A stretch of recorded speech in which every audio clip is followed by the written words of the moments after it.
nanywa amacupa ane ndi 6e ariko ngeze 9e maze guhura nabo bagenzi twarahiganwa n'abavyeyi twarabakubita blague ukamubwira ngo ukeneye kompa ya ekere igugwa menshi kugira uje kurondera inzoga so waguhaye amahera umva twanywa inzoga zose kugira tubashaka kuboregwa umva twanywa zijya songo bita mitra zindi zo kubabikira zimwe zazindi batakureza icupa rimwe tuzibuze tugaca tunywa kapita mbere ya yindi watsa unyushavuye ntushobora je guheza secondaire mwigazi yose y'ibiyeri ku munsi umwe naborewe ukuntu ku murango 11 ndiko ndaraba gutya nacomye akubise ni n'amacupa 6 ukuntu canja koga kuibombo robine publique 11 je nibaza yuko ari mwijoro kumba abantu bose bariko bararengana bambona so bwari ubuzima budasobanutse kabisa abantu bose bavuga ati ngo umuvyeyi ujya muntu yarahomvye ko nashobora kumara kwezi kose ntaboneka muhira andi mukaboregwe cyo vyumva ya mama kandondeza ko ambuzi yandondera mu bubare Kamenge bari banze eko ico gihe narigisha karate narakubita body kuntu nari nugaye ukuntu nashobora gushwana n'akabare kose nkagashwiragiza kose ebo ku munsi umwe ambonye amasatukuye gose naborewe nacomye arambwira ngo se guhombesha umwana wa umuhungu mukuru uje nahomvye ntaratereka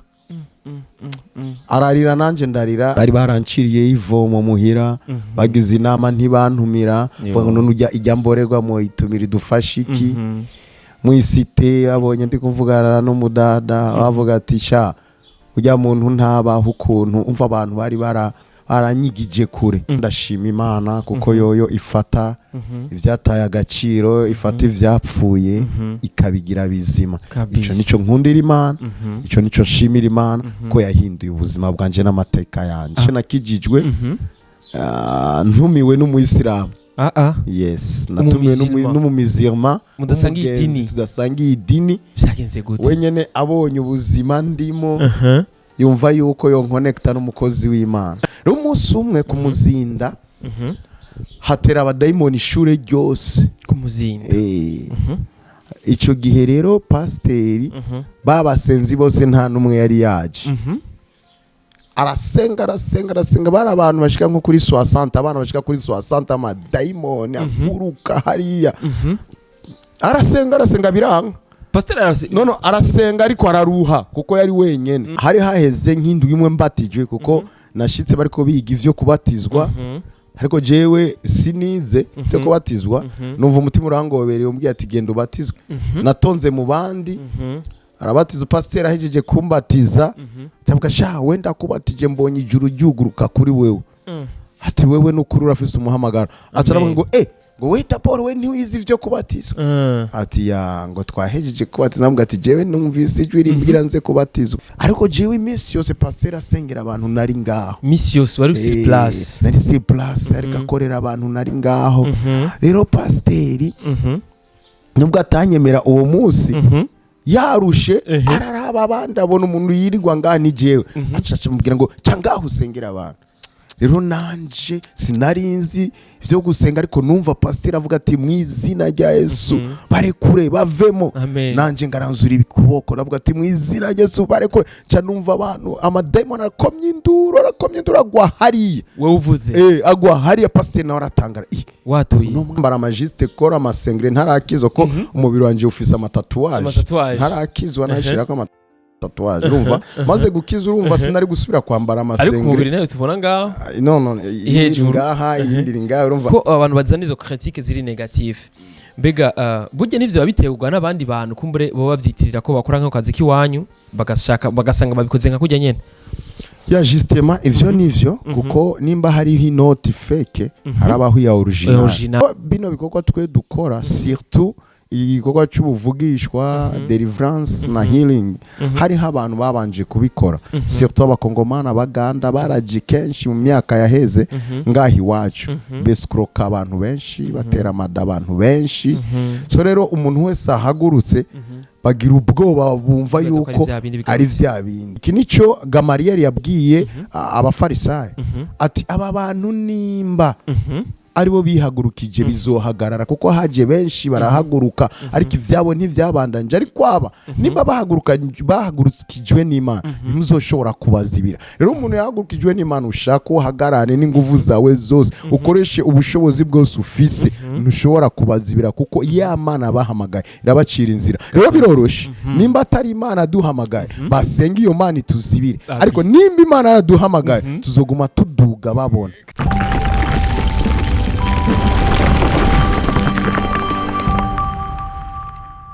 Bonjour mesdames et messieurs, le fond de Buja Flavor. This is Step Media, channel program for this industry of Buja Flavor. Chakanya makuru chama kibazanira bishamvuga muri industry of Buja Flavor. Mutuma tubikora reka tuze dukingurikira Imana, hama dusura dukingurikira. Nabwo bakunze ba Step Media kabiri gatanu indwi wherever you are ndakunda cyane kandi big ups ndakwifurija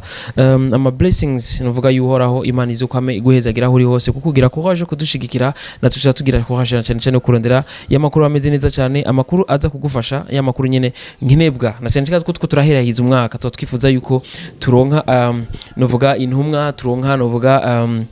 abungere badufasha kuvyerekeye kuno dusozera umwaka ko ni benshi cyane babwifuje ko bawurangiza neza ariko bitigize bibakundira na niyo mpamvu natwebwe nka Step Media uri mu Burundi cyangwa mu mahanga tugerageza kuzanira babandi nyene bama bifuza yuko bama bakwibutsa yuko Imana yakuremye kandi Imana ikugufise ku mugambi kandi ikigukeneye yuko uyikorera uno munsi rero twateye iteka kandi ubundi bugira kabiri je kubwanjira mu itanye n'icubahiro bivanye n'umuntu wari wese kuno amufata bivanye n'uko mwese amwubaha je kubwanje n'umuntu nubaha cyane umuntu w'amateka yafashije benshi cyane kandi nubu aracabikora kandi aracabigenderamwe n'ivyo vyiza nane benshi bamwigira ko vyinshi bamuzi kwizina rya Apôtre Simon Claude Nduwimana akaba asanzwe ari intumwa yo mu rushengero Shalom International Family araza kutubwira byinshi kuvyerekeye inaha y'ubuzima bwiwe ahageze uno munsi mbega vyagenze gute mbega yavuze ari mu Apôtre mbega yavukanye mvuga zambuto maboko avuga ati uyu muntu kugira ngo agire ubutwari bavuga ati ngo bavukanye imbuto mbega we byagenze gute yavukiye mu muryango kijijwe byagenze gute mbega vyamugende gute muga avant tout kutugira ngo atubwire byinshi kuvyerekeye à propos de sa vie reka tumure ku mwanya baramutse kandi cyo dutangura adushire kwa kundi nyine yamabikora nkuko uheruka yabidukoreye adushire amaboko y'Imana kugira ngo ibintu bigende neza kandi nkuko twama bibwira tumwe dutanguza Imana imbere ya byose yakumbere tumuhe umwanya baramutse hama aca dushira amaboko y'Imana. Amahoro cyane inshuti zacu dukunda ego imbere yuko dutangura ikintu cyose reka twishire amaboko y'Imana kuko nimwe muduhumeka niziduha kadusenge Mwami Yesu Mana uriho wamyeho kandi uzokwamaho ni cyubahiro uri hejuru y'ivyubahiro vyose wahawe izina rirengeye yandi mazina yose ivyo mwisi mwijuru ni kuzimu tuje ngaha kugira ngo tuguhe amashimwe kandi dushira izina ryawe hejuru reka Mana ugirire neza umuntu wese areka dukurikirana na kino kinyamakuru cyatugende wagirire neza kandi ubahezagire amen turagushimiye rero kuko uri Imana nziza amajambo yose aza kuvugirwa ngaha agaragaza ubukuru n'icubahiro cyawe mu izina rya Yesu amen. Yes je kubwanje novuga gute ndamuvuge mu izina basha ndamuvuge gute reka kumbure je ndamwite kujya abandi basanzwe bamwita Daddy bite sawa cyane murakoze ego turaho turashimira turaho mwaramutse neza tumeze neza cyane ari umuntu yigeze kumbaza ati mbebe ni mbega two twebwe dusanzwe turi mu vyisi mbega n'abavuga butumwa iyo bavyutse burya bigenda gute bavuse mu gitondo mbega bigenda bakundi nyene nabo barasenga canke bagira ikindi kintu gisumba gusenga kujya twe twama dusenga normalement twese ubuzima bwa twese ni bumwe iyo uvyutse ubanza gushimira umuremyi kuko ntitubayeho kugihamana ariko tubayeho kubw'umugambi w'Imana rero uvyutse ucushima Imana yakuremye ushima umuremyi we yashatse yuko uvyuka hanyuma uvyumva fata kayi ego umuryango karaba yuko bose ameze neza kwizera kwacu turazi yuko Imana ibazigama kandi barinda ego. Amen, amen. Yes, nivyo vyiza cyane fuko dutanguze Imana imbere ya byose bakubwira ati dutanguje Imana burya umunsi wa bugenda nabi cyane. Kandi zo tubishimira Imana kuko burya Imana ituba hafi imisi yose kandi yamitwigaragazamo mu bikorwa byawe imisi yose. Yes, hama ndakubwira ati rero namugende rero munsi yatwakiriye neza byagenze neza n'ubwo tugira tuvugane kuvyerekeye ivyerekeye ubuzima bwiwe. Mbega wibaza yuko byagenze gute? Wibaza ko byatanguye gute? Mbega wibaza ko yavutse mu muryango w'abana bangahe? Mbega byagenze gute? Ubuzima bwiwe muri rusange byagenze gute? Ego jewe navutse 1980 ndubuheta mu muryango w'abana 4 abahungu 2 n'abakobwa 2. Mama wanje yitwa Kangindi Apolline, papa n'ingenzi Leonard. Mvuka ngaha nyene Bujumbura mu Kamenge quartier Twinyoni. Ya hajya kuri terminus benshi baranzi hajya niho muhira. Ego imvukira Kamenge, imvukira Bujumbura. Ego twahuye no musi turi imvukira ya Bujumbura, je ndi imvukira ya Bwiza abanyabujumbura turi mu kiganiro kimwe kuri Step Media. Yes, ariko niga kisanga umuntu yavukiye Bujumbura ugasanga ariko aratahura cyane cyane ivy'ijambo ry'Imana kandi ugasanga ivyo ariko arasigura abantu barako baravyumva. Araza kutubwira mbega akibijamo vyagenze gute, turaza kubiyaga ko byinshi. Mbega dusubiye inyuma kubwira ati inkuru y'umwana isubira inyuma, abavyeyi baracariho? Mama aracariho ariko papa yaratashe. Papa yatashe ungana gute? Yatashe niga 5e primaire. Wari kiri muto cyane. Nkiri muto. Takaje umuvyeyi akomeye cyane kiri muto cyane.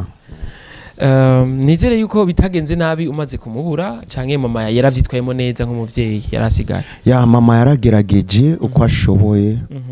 ariko uravyumva neza yuko avuye umugabo hasigara igihengeri. Ariko Imana aradushoboje turakura turabaho kubwo buntu bw'Imana, kandi muracabishima n'ubu turacariho kandi twese twarakuze twese murakwiye. Yes, kandi murafise n'imiryango. Umwe gusa umwe petit frère yajeje guheza vuba doctorat akora mu Rumonge. We niwe atarubaka ariko abandi bose barafise imiryango kabisa. Imana arabateye iteka cyane si vyabose. Yes, hama kurundi ruhande umuntu agace yimvira ati mbega yakuze gute? N'umuntu yarasanzwe ameze gute akiri mu jeune? Vyari bimeze gute ari muri adolescence yiwe? Vyagenze gute? Yakundiki akiri muto? Okay, ubwa mbere nciga primaire nari fise passion yo gukorera Imana kuko nakuriye mu muryango w'abakatolike. Sokuru yari afise 50 ans ari umukoraliste. Mama yararongeye religion Marie. Nanje 5e primaire nja mu bakorezi abapatiri barankunda ababikira batangura kunshiramo yuko nanje no umupatiri ariko 6e bari baranyanditse kuja muri petit séminaire 6e Kanyosha. 6e rero ndakora concours. Ico gihe bafatiye kuri 96%. Ndonka 92 bari banyivye igiharuro kimwe nari kuronka side 2. Mvana cangena muri petit séminaire. Ariko rero bitangaza ngiye kugira reclamation baca bansubiza urupapuro bavuga ngo ntiyagitoye gutya, baca bakorije icambere kandi na reclame ca kabiri. Urupapuro ruratakara turinda dutangura ishure batararubona. Nja kwiga rero muri college kumwigisha yambwiye wowe urafise ubwenge ko nava muri batatu ba mbere nta kuntu hoguma muri 6e kwiga muri college. Aho rero niho ubuzima bwanje bwaciye buhinduka. Vya vyumviro vyo kuba patiri bica biramvamo. Nahuyeyo n'imisore ivi wacu mu Kamenge duhurira ku ishure bakunda inzoga akunda abadada. So muri ico gihe rero urumva nca ndinjira muri ivyo ndatwebererayo rero nca numva yuko ubundi buzima nta bundi buzima buryoshe nk'ubwo nca ndabumaramo rero ndononekara gose ndononekara kuko ndibuka ko muri katolika turi abakorezi 6e twaranywa inzoga nanywa amacupa 4 ndi 6e ariko ngeze 9e maze guhura nabo bagenzi twarahiganwa sibo tamaliza ngapi n'abavyeyi twarabakubita blague ukamubwira ngo ukeneye kompa ya ekere igugwa menshi kugira uje kurondera inzoga so waguhaye amahera umva twanywa inzoga zose kugira tubashaka kuboregwa umva twanywa zijya songo bita mitra za zindi zo kubabikira zimwe za zindi batakureza icupa rimwe tuzibuze tugaca tunywa kapita mbere ya yindi watsa unywa ushavuye ntushobora wayinywa ushavuye kapita kote iyo rero wayinywa ushavuye ukuntu so umva nageze 10e nshobora kunywa amacupa 10 y'ibiyeri dibuteye za primus naje guheza secondaire mwigazi yose y'ibiyeri yego uheza imanite uheza kaziye yose y'ibiyeri narayikubita hasi yego rero ico gihe rero ntangura kubona rero nshitse muri secondaire supérieure nahuye n'abandi batipe bo mwijabe ko niga mu ngaga bo mwijabe no mu bwiza hari iwanyu rero barababayere barabacoma yuko banyigisha kubaya rero andaraba none ibiye imunsi yose nzora ndonka igazi y'ibiyeri ca ntango rero za nkubita nk'utubule tubiri ca ndenza ko n'amacupa 6 ndibuka umunsi umwe naborewe ukuntu ku murango 11 ndiko ndaraba gutya nacomye akubise ni n'amacupa 6 ukuntu ca nja koga kwibombo robine publique 11 je nibaza yuko ari mu ijoro kumba abantu bose bariko bararengana bambona so bwari ubuzima budasobanutse kabisa abantu bose bavuga ati ngo umuvyeyi ujya muntu yarahomvye ko nashobora kumara kwezi kose ntaboneka muhira andi mukaboregwe cyo vyumva ya mama kandondeza ko ambuzi yandondera mu ububare bwose bwo mu Kamenge bari banze eko ico gihe narigisha karate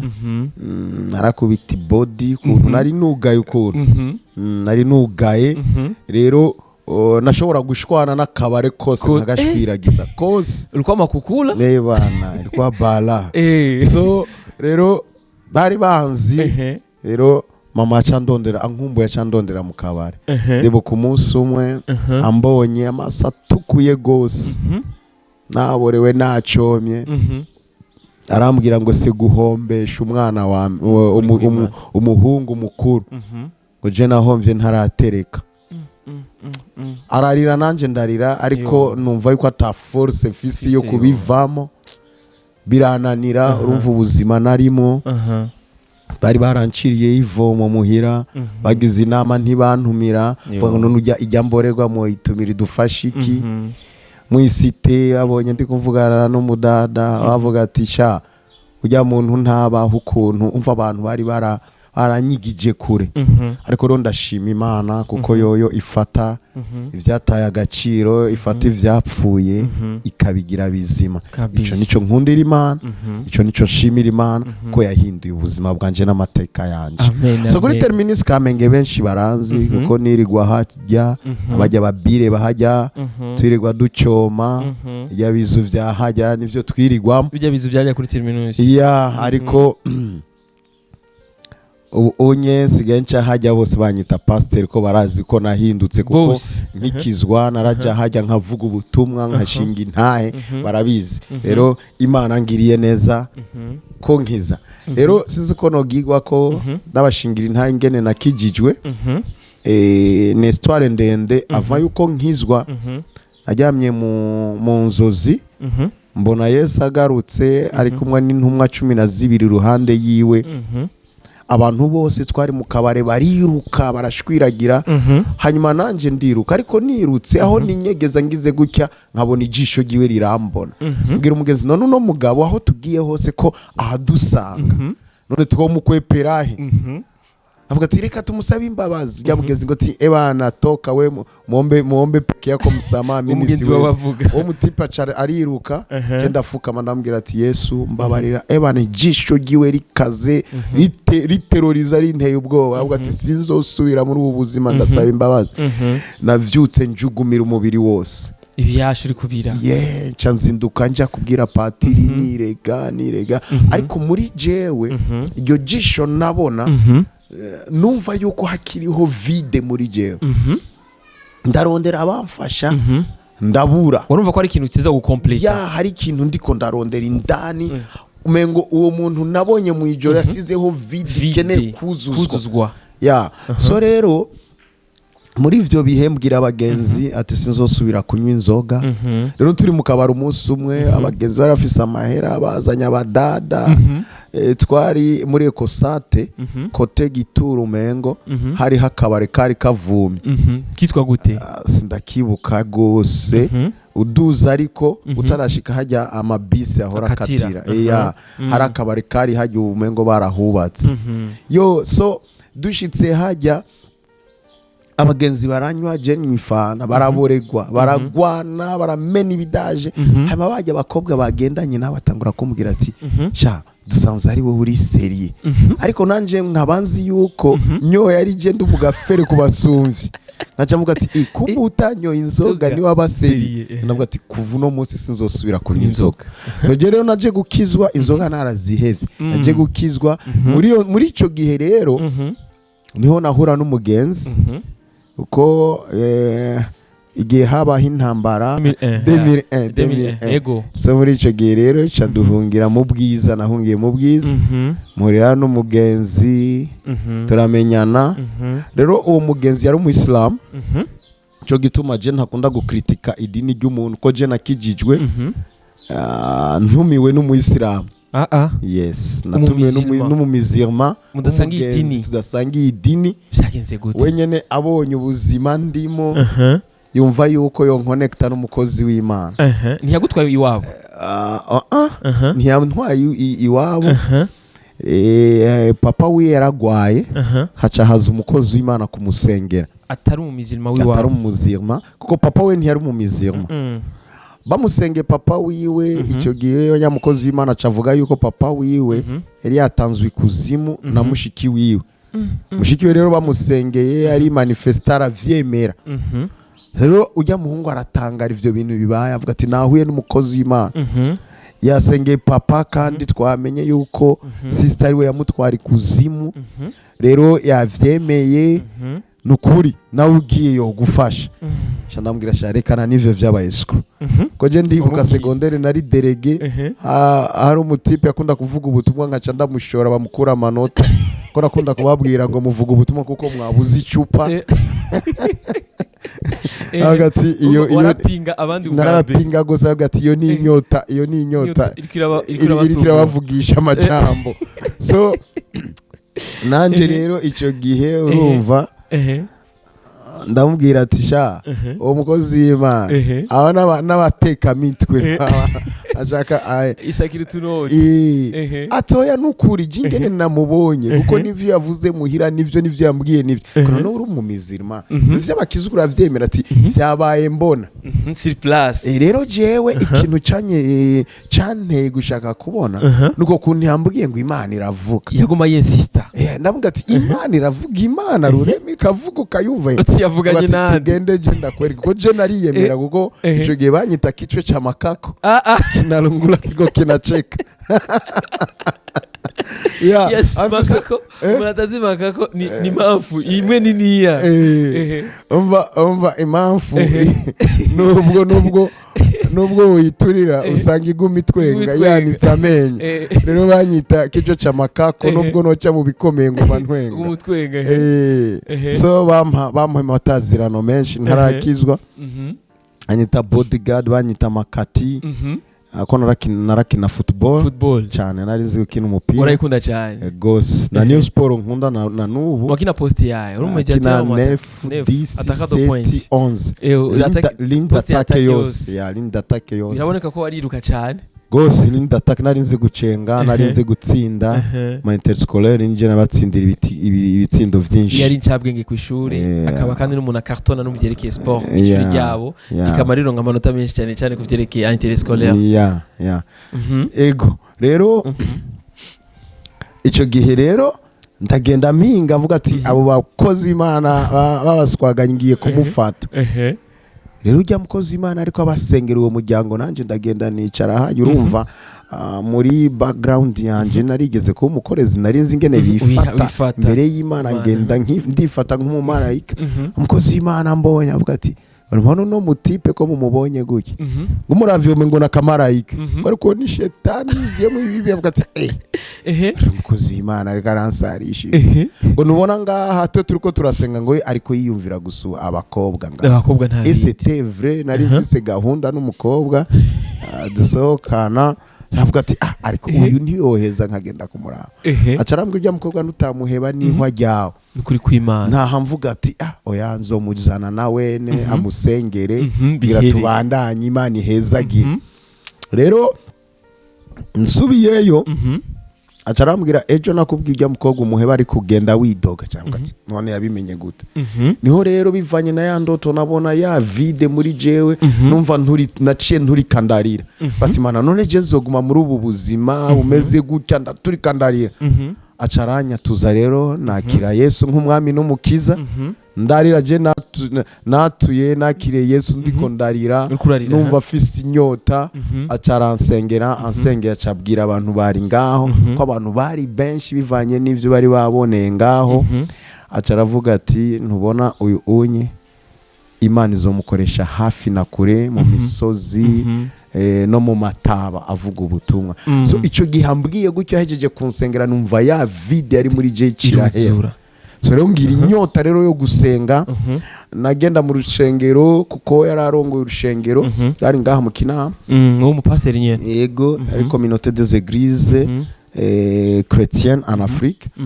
hanyuma najya mu rusengero 12 nkavayo 11 nirirwa nsenga ko numva mfise inyota yo gusenga 12 yes 18h no 12 z'umutwe 6h du matin ukahava 11 y'umugoroba yego ko numva yuko shaka iyo Mana gose umurango wose ni wowe Mana nshimira abakatolika kuko nibo babwiye Imana bambwiye Yesu nari nzi yuko Imana ihari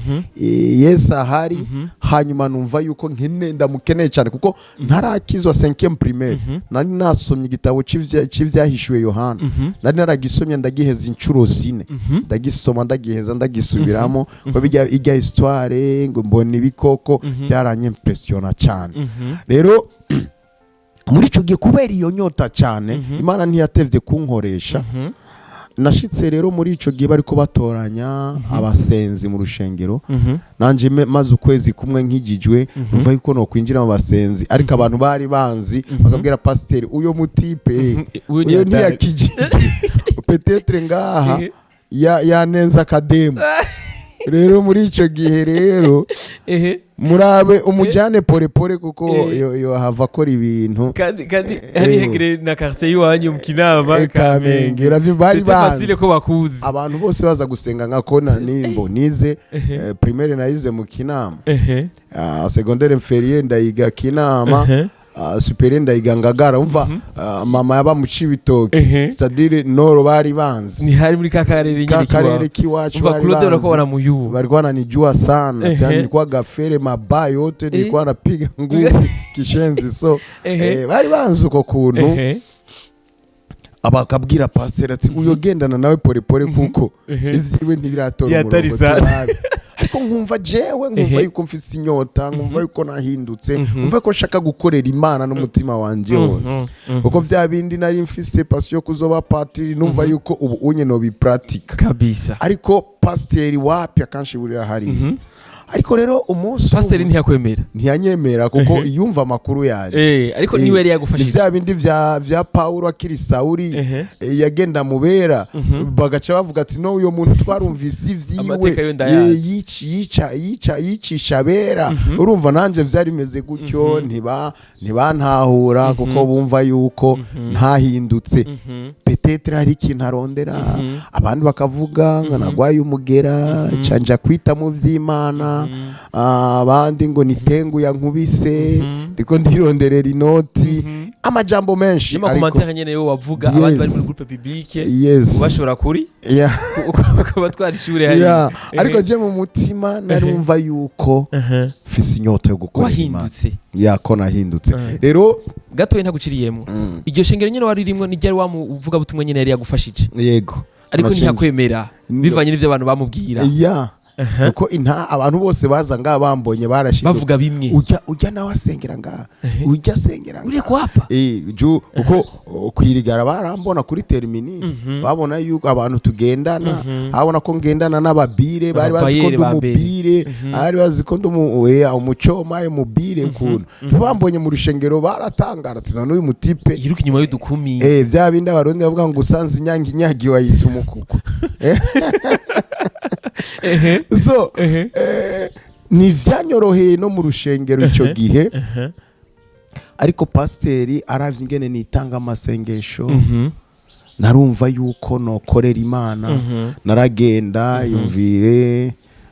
nkasaba pasiteri urafise impuzu nkamesa za pasiteri nkamwanagurira ibirato akavuga ati none umupeti beze ko numva afise inyota nkagenda mu rushengero nkakubura urushengero rwose ariko aravye ibyo abantu bavuga biratandukanye n'ivyo ariko arabona rero umunsi umwe ku muzinda hatera abadayimoni ishure ryose ku muzinda ico gihe rero pasiteri babasenzi bose nta numwe yari yaje arasenga bari abantu bashika nko kuri 60 abana bashika kuri 60 amadayimoni aguruka hariya arasenga biranga pasiteri arasenga ariko araruha kuko yari wenyene rondera babasenza aho hari haheze demwa nk'ijijwe we ni waruri yego rero hari haheze nk'indwi imwe mbatijwe kuko nashitse bariko biga ivyo kubatizwa ariko jewe sinize cyo kubatizwa numva umutima urangobereye umbwiye ati genda ubatizwe natonze mu bandi arabatiza pasiteri ahejeje kumbatiza ndavuga sha wenda kubatije mbonye ijuru ryuguruka kuri wewe ati wewe n'ukuri urafise umuhamagaro ataravuga ngo ngo wita Paul we ntiwizi ivyo kubatizwa ati ngo twahejeje kubatizwa namwe ati jewe numvise ijwi rimbwira nze kubatizwa ndabatizwa uko rero haheze indwi ivyo niho vyabaye nabatijwe haheze amezi 2 mbatijwe après une semaine niho haza abo bantu bagwa amadayimoni abo bana batewe arabasengera araruha rondera rero babasenzi nta numwe yari ahari ariko jewe iminsi yose pasiteri asengera abantu nari ngaho iminsi yose wari ufise place nari si place ariko akorera abantu nari ngaho rero pasiteri nubwo atanyemera uwo munsi yarushe araraba abandi abona umuntu yirirwa ngaha ni jewe acaca mubwira ngo cangaho usengera abantu rero nanje sinarinzi ivyo gusenga ariko numva pasiteri avuga ati mw'izina rya Yesu barekure bavemo nanje ngaranzura ibikuboko navuga ati mw'izina rya Yesu barekure ca numva abantu amadayimoni arakomye induru agwa hariya wewe uvuze agwa hariya pasiteri nawe aratangara watuye no mwana bimeze gutya aca arambwira ngo ejo muri burakeni uzokwigisha hanyuma mu gatondo nigishije pasiteri kuko yaba ngaho nyene ku rushengero yisanze avyutse yambaye pinjama yaje mu rushengero avuga ati c'est pas possible uyu niwe mwana kuko umviriza umuhamagara umuntu arawuvukana yes nakubwire ngo uno munsi tukugize pasiteri no ntibakugira ico utari ahubwo baza gukonfirma umuhamagaro wawe abantu benshi barasigwa amavuta ariko bagasigwa amavuta bakitwa abakozi b'Imana ariko ugasanga muri bo nta mihamagaro ariko umuhamagaro nk'uko Imana abwiye Yeremiya usomye Yeremiya igice ca mbere 4 ukiri mu nda ya nyoko nari ndakuzi utarayivamo nari narakurobanuye ngo ubu uvugishwa nanje mu mahanga. So yabaye umuvugishwa akiri mu nda, ntiyabaye umuvugishwa ko abantu bavuze ko abaye umuvugishwa. Rero uno munsi abantu baba bavugishwa, baba intumwa, baba bungere, baba bavuga butumwa canke abigisha kuko babigizwe n'abantu. Ariko ubundi umuhamagara umuntu arawuvukana kuko nanje ivyo onye vyatanguye kumbako kuko wari umuhamagaro. Rero muri ico gipasiteri aratangara, niho yatanguye gutangaza mu rushengero ngo niwe Timotheo wanje. Rero agiye gusengera abantu rero tujana ico gihe nza gufatwa n'ibintu ntangura kuza mvuga ubutumwa mwibarabara. Umva naja nko mu bubare nkashinga intahe y'ubuzima bwanje, niho natanguye naragiye henshi, twagiye Kayanza mu isoko mu Kayanza, Ngozi, Gitega, dutembera n'amaguru, twava Kayanza Ngozi n'amaguru turi mu ivuga butumwa, Gitega Muramvya n'amaguru. So twari dufise passion gukorera Imana, twari kumwe n'abandi ba jeune, twaciye ducréer mu gwitwa Réveil, groupe de jeunes chrétiens pour le réveil. Twagenda tuvuga ubutumwa mabarabara, tugakoranira hamwe, tugasengera hamwe. Aho rero niho hankomereje cyane. Hanyuma mu nyuma ndaja Tanzania, ndiga cyane ivy'Imana, ivyerekeye ukwizera. Umukozi w'Imana yakora aho hantu yari afise ukwizera, niwe yanyigishije ukwizera, kubaho utizera abantu, kubaho uhanga amaso Imana. So rero biramfasha mu muhamagaro wanje nuno munsi rero ko ndibuka igihe Imana yampamagara gutanguza ishengero. Ico gihe nasezeye muhira ndababwira yuko ngiye mu Kinama gutangura ishengero. Ababanye ntibantahuye kuko nabana nabasenge gusa babiri nanje, cavuga ugata umuryango ngo ugiye mu vy'Imana, waraparanganye warasaze. Ariko bo ntibari bumvise iryo jwi ry'Imana, nje nari naryumvise. Yes, nshitse ngaho mu Kinama, ndababwira ati bari muri famille, ndababwira ati murashobora kumpiye inzu. Barambwira ngo irafise umuntu. Ndavuga ati Imana je ahanyeretse iyo nzu ndayizunguruka, ati ndayifashe mu izina rya Yesu. Bwakeye igihome cy'inzu kibomoka, wa mupanga yacu arasohoka,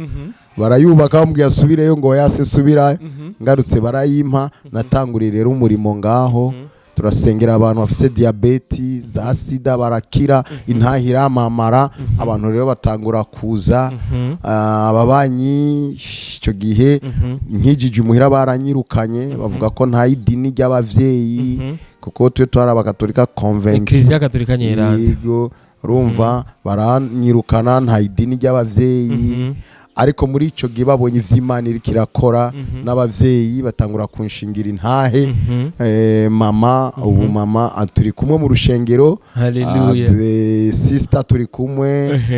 umuryango wose unye urabitahura, oncle turi kumwe mu rushengero bose barabitahura. Ubu turi kumwe kandi bigenda neza. So umuhamagaro we watanguye gutyo,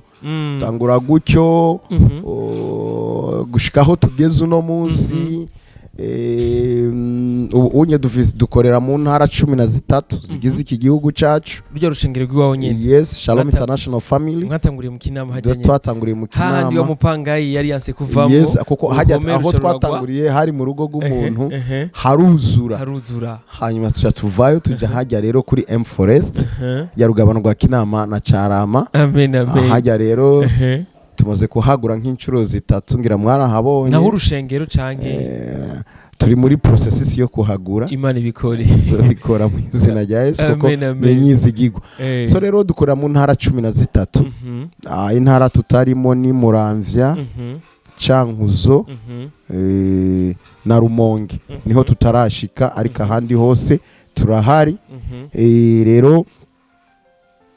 nka Mwaro dufise amashengero 4. Imwaro Bubanza dufise amashengero 3, Rirare dufise 2. Aravyumva yuko Imana iriko irakora. Yes, kabisa. Naguciriyemwo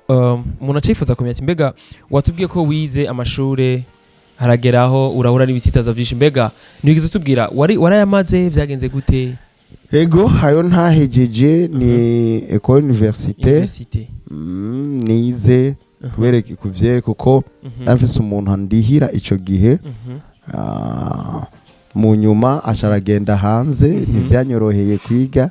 caragenda ariko mu nyuma nagiye kwiga amashuri nyene ivyerekeye ivy'Imana muri Tanzania wabivuze yego hama ugeze muri Tanzania turumva ko wahejije humanité après université uriga gatoya mbwa mu nyuma uragenda kwiga ivyerekeye ijambo ry'Imana ivyerekeye injili hama umuntu aca yifuza kumenya ati mbega uri muri Tanzania baragusengeye barakubwira ati rero genda ukorera Imana mbega vyagenze gute kugira ngo bakubwira ati wowe uzokora muri buno buryo ndabona umenga bizogenda guca bimeze gute okay ubwa mbere jewe nakunda umuhamagaro ico ngomba gufasha n'abandi bantu kuba pasteri intumwa umuvugishwa umuvuga butumwa canke umwigisha si titre ariko n'umuhamagaro nikije gikogwa Imana iba yaguhamagara si wowe ubishaka yes nkuko Bibiliya ivuga yuko turi umubiri wa Kristo kuko usomye abanyefeso 4 umurongo wa 10 kumanuka niho avuga ngo bamwe bagize intumwa abandi abavugishwa abandi avuga butumwa abungere n'abigisha kugira ngo bubake umubiri wa Kristo yes bubaka umubiri wa Kristo abera babone gutungana no kuvuga yo n'imihamagaro ikomeza yedifya ishengero rero no kuvuga umuntu nahaguruka uno munsi agaca avuga ngo je ndumungere ndumuvugishwa ndumuvuga butumwa no ariko urabihamagarirwa kuko nye n'igikorwa ni waguhamagarira igikorwa ubwirizwa gukora rero jewe nakunda umuhamagaro wivuga butumwa ko nari nsanzwe mvuga ubutumwa mwibarabara hehe nakunda umuvuga butumwa yitwa Renard Bonke Renard Bonke benshi baramuzi yigeze no mu Burundi umuzungu Burundi yes yakunda kumenga kuri ETS yego yaraje naramukunda gose nakuri mu gihugu cyaye umengo n'umualman yihenze ariko yararonse vision ya Afrika guhagurutsa Afrika iyo ico cambere nico catumye ndamukunda yakora amakrozade menshi muri Afrika agakurikirwa n'abantu benshi yari umusore w'inazi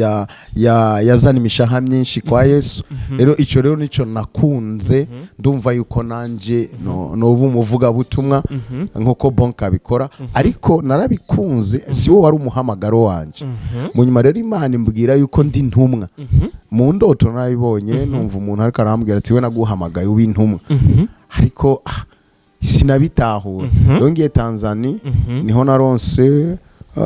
umuntu akonfirme umuhamagaro wanje ambwira yuko ndi ntumwa atangaza kumugaragaro asiga amavuta ngintumwa arambwira Imana iragutumye mu gihugu cy'u Burundi igenda ukore so rero nakoze mu muhamagaro Imana arambwiye ahariho n'abawushingiye intahe so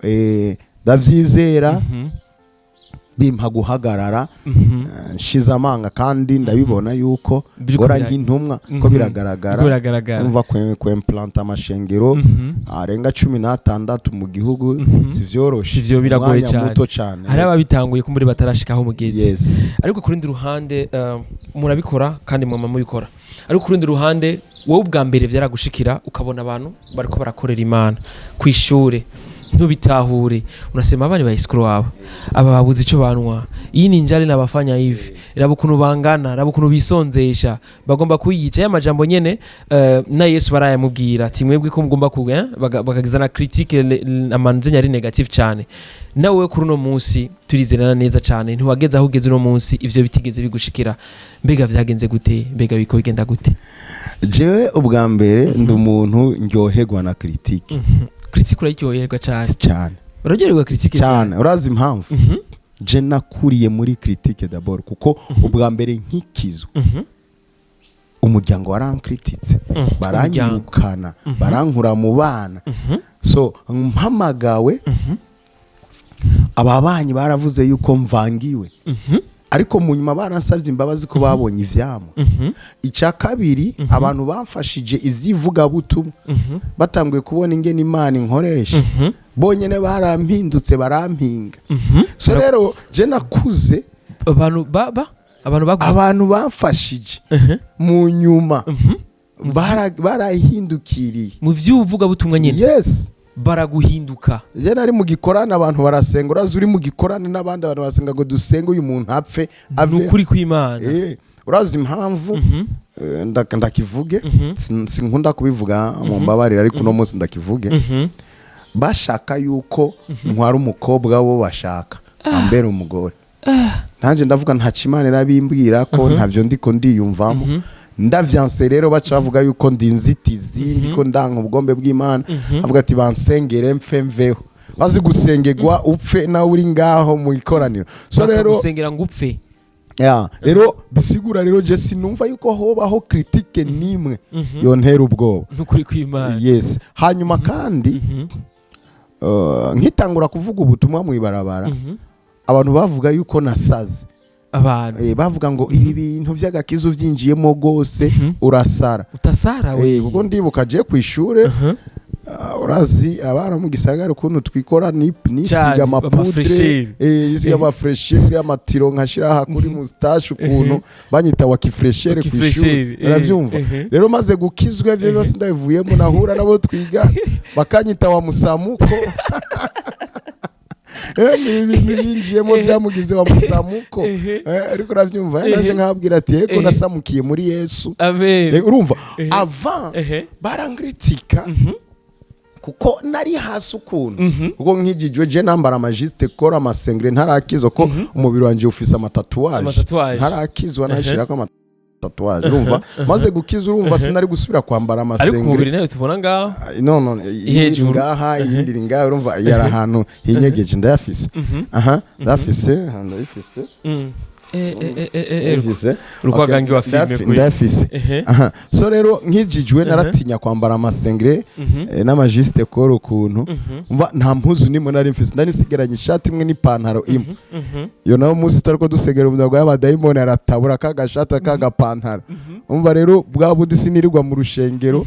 ko nabikunda nazindukayo kare kugira abantu ntibambone ku murango. Umunsi umwe rero ntubirana n'abana twiganya ugati shawa kifreshere sigaye wa musamuko. Musamura ko nasamuka. Urumva izo critique zari ukuntu nari mfise kuguhagarara mu Mana bankritika kubera ivyo vuze ubutumwa mu ibarabara ngo ibintu vy'Imana vyinjiyemo gose ngo urumva ngo urasara. Ariko rero abantu ntibagirirwa kandi abantu wishinze abantu nta na kimwe wokora mu buzima uko ukoze que tu sois bon ou mauvais le monde aura toujours à dire. Uri mwiza canke mubi isi zogumigira iki kuvugako. So nkikizwa hajya nkihagaze ibintu bimeze nabi aravuga ko nasaze ngo vyiga gakizo vyinjemo gose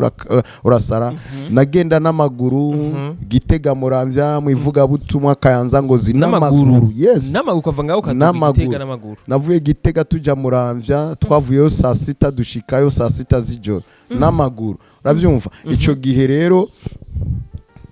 abantu badufata nk'abasazi barabaye abasazi. Ariko ubu rero urubonye umuntu deja duka n'amaguru ndagiro mwita umusazi. No Paulo avuga ngo ndatwita abasazi ariko batwita yuko ataco tumaze ariko dutungishije benshi. Yes no kuvuga rero isi ukwiri ikujije uko ikubona kuko ntigutahura ntibizi Imana mwavuganye. Rero ubu unyikintangaza urumva iyo nyota twari dufise twirirwa dusenga twirirwa mu misozi dusenga turondera inyonga z'Imana. Chaque vendredi twagira veye jewe ico gihe najya kabiri mu ndu. Lundi nari masengesho yo kwisonzesha seke. Mercredi vendredi samedi dimanche najya ku mugoroba ko numva yuko mfise inyota cyane y'Imana kandi birivuga ngo nkunda abankunda kandi abandondera ubudahumeka bazombona. Muri iki gihe rero Imana itanguye kutwiyereka Imana itanguye kudukoresha ivy'agaheta abantu baca barahindura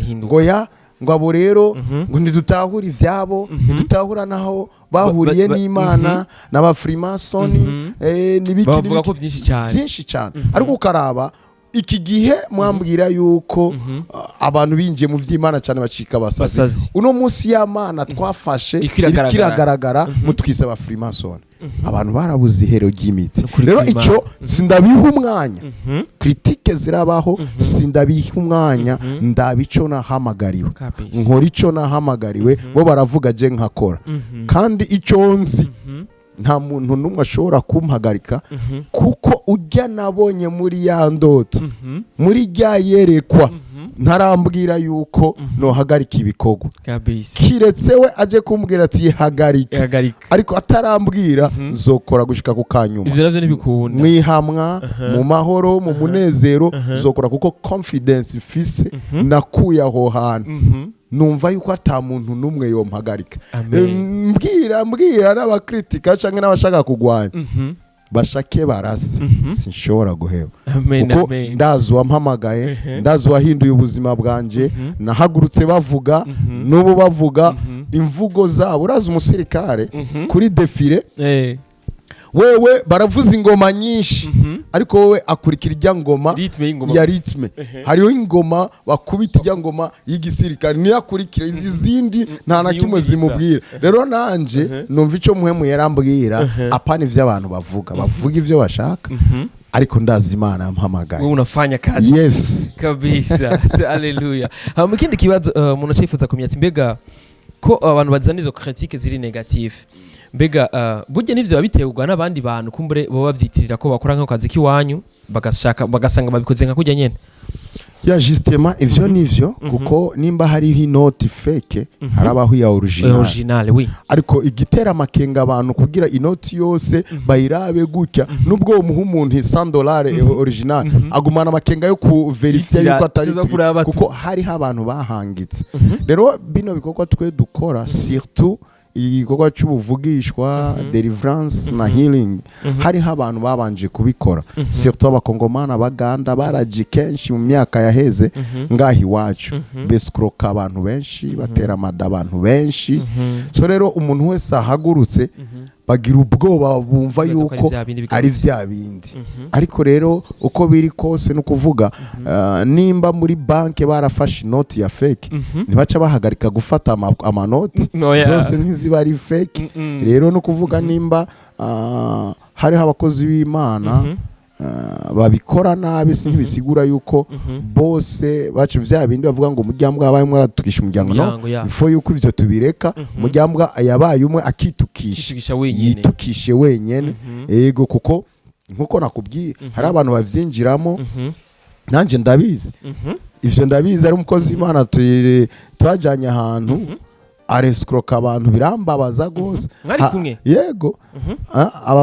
ababwira ngo abona imbata y'abantu nanje niho nari nkikizwa nakunda abakozi b'Imana bose numva yuko umukozi w'Imana wese afise Imana acambwira ngo mperekeze abonye imbata y'abandi hajya acavuga ngo iyo mbata irimo abadayimoni ngo rero no kuyimpa nkayitwara so ayitwara caragenda arayifungura nuye nawe yari umutamo mukongomani akanambia baba pasteur alikula ile bata ya mapepo so cyo kintu carambabaje urumva rero hari abantu batarabizigirwa mu gikorwa c'Imana ariko bidasigura yuko atabakozi b'Imana bahari kandi bakorera Imana mu mpwemu no mukuri barahari kandi bakubwira bati naho original ihari pirate yego mikora naho zifatwa zigashigwa habona ariko zoze ziguma zikora no mu kinyegero kandi muri yanzira nyene kenshi byisunze ukabiraba usanga baca muri yanzira nyene mukunda gucishamo y'amajambo nyene mukunze gukoresha bizotugora kubatandukanya mbega nka wewe nka conseil duhaye tuzomenya wa vrai gute wa original gute tubwiye inoti ya fake arige twayiduza hejuru canke tukayikora ku ya dollar tukayimenya ko ari original ko bitandukanya gute biroroshe gose icambere bibiri vuga ngo amahoro yo mu mutima bashingira intare amahoro yo mu mutima adushingira intare kurakorerwa n'umukozi w'Imana afise Imana wumva amahoro muri wewe muri ico kibanza kiguha amahoro urumva amahoro muri wewe ubo ikintu cyose Imana irimwo ikigaragaza cyambere yuko Imana iri aho hantu na amahoro yo mu mutima uriyumva kufisa amahoro yuzuye ego icya kabiri uraraba imibereho y'uyo muntu hari umuntu ashobora kuba afise imibereho yadutse mu nyuma ariko bidasigura ko ari bwo buzima bwiwe ari atake yagize uyo baramusengera ariko uwundi bisigura nibwo buzima bwiwe bwa misi yose yes abo rero ucumumenyera kuvyo yama yego rero no kuvuga kugira umenye inoti ya fake na noti ya original suko abo bantu bakritika ahubwo mwoja kuri tere kuri terrain kuko je ndibuka Mose agiye kwa Farao yatereye inkoni hasi icika inzoka Farao nawe acahamagara abanyamareba baterera hasi inzoka inkoni icika inzoka bose baguma baraba ariko inzoka ya Mose yacizimira za zindi bisigura yuko ubushobozi bw'Imana burengeye bwa shetani rero umuntu wumva yuko akoreshwa na shetani aba ariko azimiza benshi wowe ukorera Imana genda aho hantu usenge ucyumugaragaza kuko hari ubushobozi bw'Imana umwiza urahunga bivuga ngo twirukanye shetani nazoduhunga twegereza Imana azotwegera rero tureke ibintu vy'amajambo wowe uzi yuko wahamagawe n'Imana ingo urekura ubushobozi wawe undafise daimoni zimugaragare ko ishengero giruke uko rizo waribonye yuko uyu muntu ari fake uzoba ushaka gukiza benshi apana kuvuga ngo ujya muntu ngo akoresha amadaimoni umufrimason wowe ufise Imana irengeye abafrimason ingo rero urekura ubushobozi bw'Imana abantu babone neza nk'akaroje ndashobora gutumira abantu bose bafise bazi yuko bafise ubushobozi bw'Imana bafise amakenga naje baze mu rushengero bambwire mfukame zofukama bansengere birugana amadaimoni natagaragara dore turuzoca ndabasengera je kuko amajambo aroroshe kuvuga ariko ibikorwa biragora rero nk'akarorero abandi ntibadupinga kuko batazi ko dufise Imana abamwe ni jalousie abandi bafise ubwoba ko twobatwara abantu kuko yumva ninashinga intahe kujya muntu akoreshwa n'Imana abantu bohava bajayo reka rero mponde mbomore uravyumva kugira abantu ntibamuje koya nivyo bintu ni jalousie ubwoba kumva na Yesu havuze ngo abantu bose bamukondoreye inyuma ego ndavyibuka ngo zotwara bose rero reka tumwice urumva ntibamwishe bo bamwishe kugira ngo abantu ntibagume bamukurikirana ariko nubwo yapfuye harazuka nubu natwebwe tutamubonye twaramwizeye tumuri inyuma so rero nimba umuntu yahamagawe n'Imana icambere kikwereka yuko umuntu yahamagawe n'Imana nubwo umugwanya guma bandanye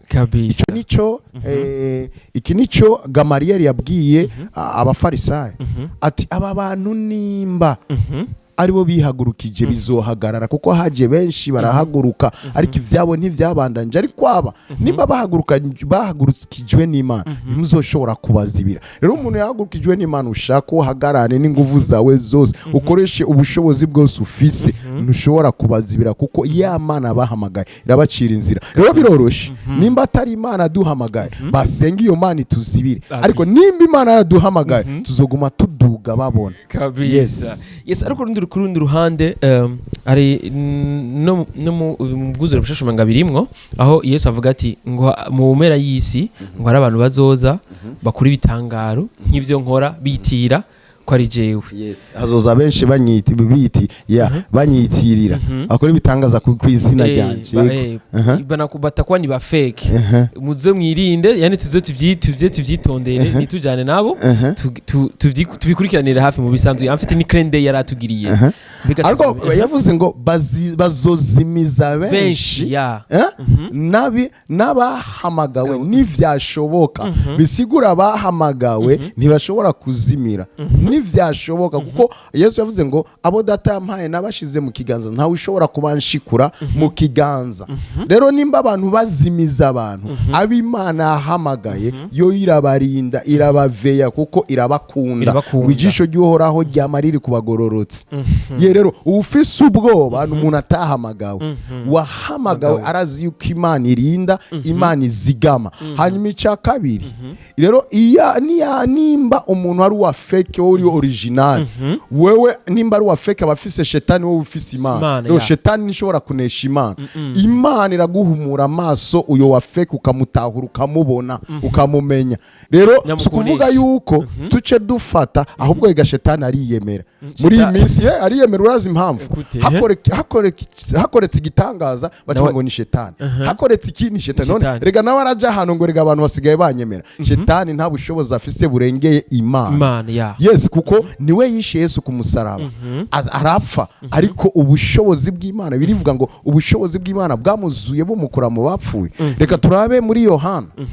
14:12 Yesu yavuze ngo abanyizera ibikorwa jewe nkora nabo bazobikora kandi bazokora ibibiruta kuko ngiye kwa data. Rero nimba Yesu yavuze ko tuzobikora bisigura ko tuzobikora. Canke usome iyi cyanditswe nyene mu Bikorinto ba mbere 12 kuva kuri 27 Imana banje gushiraho intumwa abavugishwa avuga butumwa. Bibiri ivuga ngo ishiraho n'abakora ibitangaza ishiraho n'abakiza ingwara. None kubera iki Imana bashizeho kugira babikore. Rero nimba hazoza abantu babitirira Yesu bajya bahamagawe n'Imana sivyo barabatahura kuko Imana ibiri muri bo Imana irabahishurira bagatahura. Yes kabisa. Niye ufise ubwoba suwe Imana ufise ubwoba suwe kuko ubwoba n'ubwa shetani. Bibiri ivuga ngo ntitwahawe impwemu y'ubuja ngo twongere gutinya ariko twahawe impwemu dutakisha haba data. So kwa Kiswahili nasema hatukupewa roho ya hofu tuongeze kuogopa bali tumepewa roho ya ujasiri inatuma tunasema haba baba. Sasa tumepewa roho ya ujasiri twahawe impwemu y'ubushizi bw'Imana. Rero iyo umuntu aje ari wa fake wo ufise Imana ni kuvuga ujya wa fake ndi wagaragara kabisa. Sesa Yes, ariko kuri ndi ruhande kujya bitubwiye novuga intumwa y'Imana yatubwiye ati byinshi benshi bazoza babikore ngo nyene yabitubwiye ariko kuri ndi ruhande abantu ntituragira amaso ntiturahumuka neza ngo tugire ngo dukurimo ya focus tubone eske c'est lui le fake ujya nawo ni original. Ariko batubwiye ibyo tuzokurikiza ariko inkumbure hari nk'akandi kantu utugira nk'aga crende avuga ati burya nibi inyina virashobora kuvyisunga. Icambere nukuraba yuko nimba uyu muntu asengera abantu bagakira nimba avugishwa nimba akora ibitangaza ariko ajyana abantu kuri Yesu. Nukuraba ahantu umuntu ariko ajyana abantu kuko umuntu atari uw'Imana ntiyojyana abantu ku Mana. Yes kuko intumwa umunsi umwe zabwiye Yesu twabonye abantu bariko basenda amadayimoni mu izina ryawe turababuza. Acabaza mwababura igiki ngo kuko abatanyegereye barasanzaza ariko abanyegereye baregeranya. Rero nukuraba iyo umuntu ari uw'Imana abwira abantu ivy'agakiza ababwira abantu ivyerekeye Yesu abajana kuri Yesu. Rero ico rero kiroroshe gose abantu bashobora kuja kuhasengera ugacura none uyu muntu ariko afasha abantu gukomera ariko abashikana ku musaraba ariko abajana kuri Yesu nyene ubutumwa babwira abajana kuri Yesu. Yego kuko ari umuntu usanga yigisha umwaka wose atari kabwira abantu Yesu atariko atariko abwira abantu Yesu ababwira gukira ababwira kubohoka atavuga Yesu. No nubwo amuvuga ariko ntabatwara kuri Yesu. Nico gituma ejo wambajije ikibazo ndakubwira ati no abantu ntibatwemera twebwe turehereza Yesu tuvuga ubutumwa kugira abantu baze kuri Yesu. Ivyo dukora vyose tubikora kugira abantu baze kuri Yesu. Ntidukora ibitangaza kugira abantu batwemere dukora ibitangaza kugira abantu bemere Yesu kuko hari igihe tugira programme zitwa healing no kuvuga abantu baraza kandi zizamo abapagani benshi. Rero bamaze kubona ingeri Imana ikora duhejeje tubabwirira ijambo gukira nibisanzwe ariko kugendana n'ukiza nivyo bidasanzwe. Rero mushobora kwizera uyu nyene yakikije aba bantu canke yakoze ibi bitangaza tugaca tubakiriza umwami Yesu. Rero nukuraba icyo uyu muntu ari karakora agikora kubw'inyungu ziwe canke kubw'inyungu z'ubwami. Sasa aho niho hariho difference y'aba fake n'abakora ibintu original. Muga urundi ruhande bica bigaruka kuri ya mazina bakunze kubita ngo ni ba daddy ngo bakora kubw'inyungu ziwabo kuri ki ivyo bakora batabishira amaboko y'Imana batavuga ko tuko tubikozwa na mpwemu yera. Bica tugaruka kuri ya nkuru ya Musa kijye gihe Musa Imana imubwiye ati ntuzoshika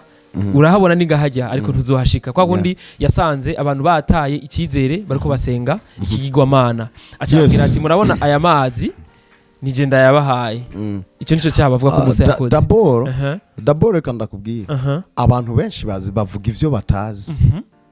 Ni kuvuga barakreye ikintu kumva yuko umuntu kwitwa daddy umuvyeyi w'impwemu ni gitutsi baracambika ibaruko kuntu ariko nukutamenya sivyo nukutamenya kubera iki ari kutamenya kubera iki usanga n'ababivuga harimo n'abakatolike ababivuga yes kuko papa bisigura yuko ari umuvyeyi w'ishengero rya katolika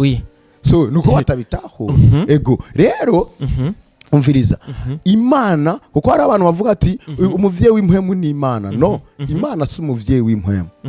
imana ni umuvyeyi wa vyose impwemu n'umubiri kuvuga data si umujuru izina ryawe n'iryubahwa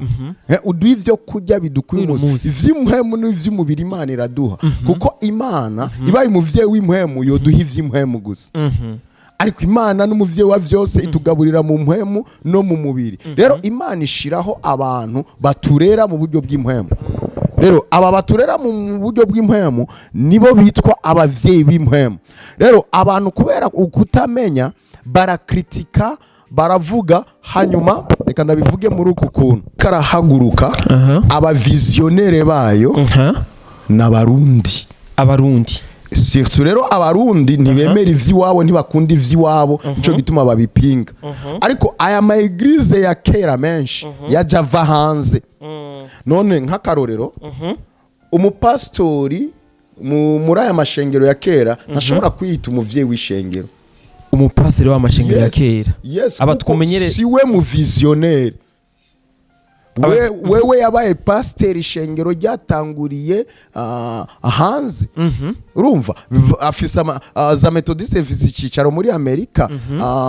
Pentecote umengo ni muri Suisse ni batari Sweden urumva nama branche yandi ma église c'est-à-dire muri ico gihe mu pastor ntashobora guhaguruka yiyite umuvyeyi w'ishengero kubera iki atokwita umuvyeyi nuko we atari w'umufondateur ariko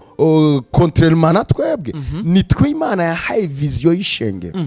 so muri ico gihe imaze kuduha vision ya vision ivyara abana c'est-à-dire ino vision imaze kuvyara abana tubareresha ya vision barakura so aba bana baca bitwa abana b'impwemu ko twabavyaje ubutumwa bwiza so rero twe kwitwa abavyeyi b'impwemu b'ishengero si cya kuko nitwe turaba visionnaire il faut ku différencier umuvisionnaire n'umuntu arongoye branche rero abadutera cyane n'abarongoye ama branche uko abantu nivyo ahanini biva hanze kuko bajya anye bafise ajya aha amashengero yavuye hariya barashaka kugwanya kugira ntivyitwe yuko habaho umwirabure canke umurundi yitwa yuko ari umuvisionnaire umva ntibemera yuko twe twari ubutumwa ku isi yose ariko niyo ntego turiko kandi nivyo turiko ni ngombwa buno butumwa bushike no muri Amerika ariko bumve yuko siège international iri mu Burundi voilà urumva abarundi rero barakritika mu buryo yumva yuko yo kudekuraja ntivyitwe yuko hariho umurundi yatanguje vision ishika hose Anglican ni shengero ry'ubwongereza iryo shengero umwami w'ubwongereza rigira ku ijambo ariko ini wacu bararyemera musenyeri wa Anglican ntashobora kwita umuvyeyi w'ishengero kuko ni shengero ry'abongereza ariko now hari abarundi Imana iri kwihagurutsa bariko batwara amashengero hanze y'igihugu nanje ndimo so nukuvuga rero abarundi d'abord bakwiye gusapotinga abana b'igihugu tugasapotinga ivy'iwacu uzura abazungu benshi baza gukora ibikorane ngaha ariko utavuga yuko badusumvye imikorere y'Imana ariko kuko yitwa ari umuzungu umva bose bagiyeyo babakomera amashi ariko twebwe ko batuzi turi abarundi ngo ni wa mwana si wa mwana wa Yosefu nitumuzi so ngaha so nitwemera ivy'iwacu zurabe bora ndavyumva namwe mukoma induru ngo abarundi ntibakunda ivy'iwabo no mu gihugu c'Imana nuko abaduponda n'abarundi abatwanka n'abarundi ariko Imana yaraduhagurukije nibatatwemera hanze y'igihugu bazotwemera kuko Imana niyo yaduhamagaye ku isi yose apana mu Burundi amen igitagaje rero ati rero mukozi w'Imana ikintu no sa n'uwunganira gatoyi kubera iki hariyo abazungu bitwa ko ari abapotre bitwa ko ari bitwa ko ari abandi banyene bavuga butumwa intumwa zikora ibitangaza bakazura abantu bavuye mugabo ntibigera bavuga ko ari abakozi b'Imana babi bakorera shetani no uzurabe mugabo habaye umunyafrika akora ivyo onye ubimenye Afrika niko tumeze tuzi yuko umuzungu ni wakora ibintu biri original urumva aha anye bakorenda baraje etesi yaruzuye aba Johannes baraje etesi yaruzuye basengera abagwayi nkuko tubasengera ba bonke ariko twebwe ushizeho intaye gusa kuri fibi umuntu aragwaye ngo ngaboni babandi abari urumva barakudekuraja hako bodutera intege kumva yuko tworenga n'imipaka y'u Burundi uravye tugiye hanze y'igihugu ndavyibuka dernièrement nari Tanzania ntibashaka yuko ntaha ibikorwa nariko nkora nagiye Nairobi tugiye hanze y'igihugu uraraba ingene bagufata uraraba ingene ba pressinga birufise ariko ushitsi wanyu ukaraba ingene bariko bagupona ucuvuga ati vraiment gukorera Imana mu Burundi nukuba warahamagawe yabutahamagawe nukuri yabutahamagawe wo manika amaboko gahunguka genda nukubera ari umuhamaga so ikindi naco bijya wambajije vyerekeye abavyeyi b'impwemu iyo ni doctrine ni doctrine ni buri shengero rifise ukuntu abantu bizera hari abavuga Yesu ko ari marayika abo nabo n'abatemwe de Jehova hari abavuga yuko Yesu ari intumwa abayisilamu no mu bakizwa ari abavuga yuko Yesu ari umwana w'Imana n'abandi bavuga ko ari Imana iyo ni doctrine kumva yuko hari ahantu bavuga yuko intumwa iba yaruguruje amashengero arenga 10 ahandi nabo bavuga yuko intumwa yabivukanye so rero nukuvuga akumva yuko bowe kwemera umuvyeyi w'impwemu aha bakamuhakana iyo ni doctrine kabisa ivyo abantu bizera ni doctrine yabo rero ushaka kwinjira muri doctrine y'umuntu ubitahure nuko ugenda mugahura mukavugana ko Paulo yavuze ngo nubwo mufise abigishwa benshi abigisha benshi ngo wavyaje ubutumwa ni jewe seko yerekana yuko ari we muvyeyi wabo yabwiye ati ndabarungikiye ndi kumwe n'umwana wanje Timotheo so yagaragaza ko Timotheo ari umwana we w'impwemu igihe yarungika Onesime kwa Philemon yavuze ati ndakurungikiye umwana wanje navyaje ubutumwa mu mibohero ya mu igihe nari imboshe mu mibohero yanje kandi yangiriye ikimazi kenshi kandi nawe arashobora kugufasha bisigura ivyo ni doctrine nakuntu rero ufata doctrine y'umuntu ukayinjiza ko twinjiye muri doctrine hari twogira nka vya bindi vy'abayisilamu n'abakizwa umuhazara tugaharira ko ndafite ivyo nizera navyo wizera sivyo hari abantu wizera Yesu ukamwizera uku n'undi akamwizera uku ariko no kuvuga Imana nitanga ihishurirwa yes so dukwege kutureke kubomora abantu ukamengo mwe mwizera ivyo ariko sikuvuga yuko ivyo mwizera twe tuvyemera oya ni bifu yuko ishengero ryanyu ryatanguriye hanze hanyuma natwe Imana iduhagurutsa muri iki gihugu aca muvuga ngo mbega i Betelehemu hova hiciza mu Burundi hova hiciza kirahava nyene gato karakura tuzoshika kure muzokumva Shalom International Family iri Amerika Australia iri hanze y'igihugu mutangara kabisa yes kumbure ivyo rugwa ku ruhande rw'abantu basanzwe bahurikiye ku ijambo rimwe bemera Yesu Kristo nk'umwami w'umukiza mu bugingo bwabo ariko ari kuri ndurundi ruhande ahandi abapinganye bamwe ba mbere bakubwira ati Yesu murakiya munasema abarundi kuva kera twari tuzimana kwiriho ariko Yesu muvuga yazanywe n'abazungu kugira ngo badukolonize batwumvishe yuko dukwiye kumvisha ko ngo bazungu bari basanzwe bazi yuko abarundi plutôt canke abanyafrika basanzwe tuzi ko Imana ibaho les dieux existent reka rero turondere yindi politique yo kugira ngo tuba manipule neza tuba manipule ngo nitwumva ivyo bavuga ngo nitura ivyo bakora ngo tumve ivyo bavuga no il est vrai aba missionnaire baraje muri Afrika ariko bidasigura yuko abanyafrika batari bazi Imana bari bayizi muri Bible uravye neza Bible iravuga Afrika gusumvya Amerika Bible iravuga Afrika gusumvya Amerika reka ndagwakarorero Filipo igihe yari karagenda ngo hariho inkone y'umunyetiyopiya yari ku mukogote iri kirasoma umunyafrika yari afise Bible no mu gihe c'intumwa yari karasoma ivy'umuvugishwa Yesaya mwamu yaracabwira Filipo ngo genda urire mu mukogote ufashe ujya mu ngo acaramubaza ngo mbe ivyo uri kurasoma urabitahura ngo mbega ngaha uvugishwa n'Imana ashatse kumenya iki umunyafrika umunyetiyopiya yarazi dabori cyambere umuvugishwa Yesaya hanyuma ngo amusiguriye babona amazi umubatizi acaramubwira ngo mbe icombuza yuko mbatizwa n'igiki bisigura yuko muri Afrika habanje kubaho umuntu wa mbere abatiza umunyamerika atarabatizwa nukuri kw'Imana. Yes, kuko iryo nkone yaciye ibatizwa igihe intumwa zari zicaye ziriko zirasenga mu vyakozwe n'intumwa hari ahantu bavuga yuko ahariho umunyafrika muri bo bisigura muri rya koraniro ry'intumwa bajya barungitse Barnaba na Paulo harimo umunyafrika rero bisigura yuko agakiza kuvyagakiza Afrika yamyiriho kuva kera rero nimba aba missionnaire bazanye ubutumwa nibisigura yuko muri Afrika atabutumwa bwari buhari oya bwari buhari kuko ibuka na Yesu igihe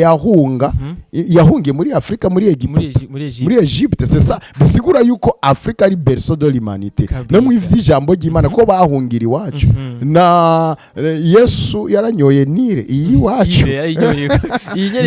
yes ivanga source du Nile nani Yakobo n'abana biwe bahungiye muri Afrika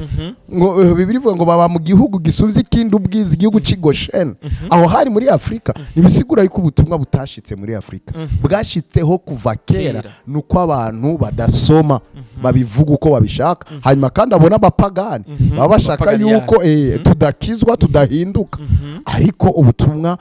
bwamyeho kuva kera kandi Afrika yamigenda muri Israeli yamigendera abayuda kuva kera uribuka n'igihe ca Salomo ahari umugabe w'Isheba Isheba ni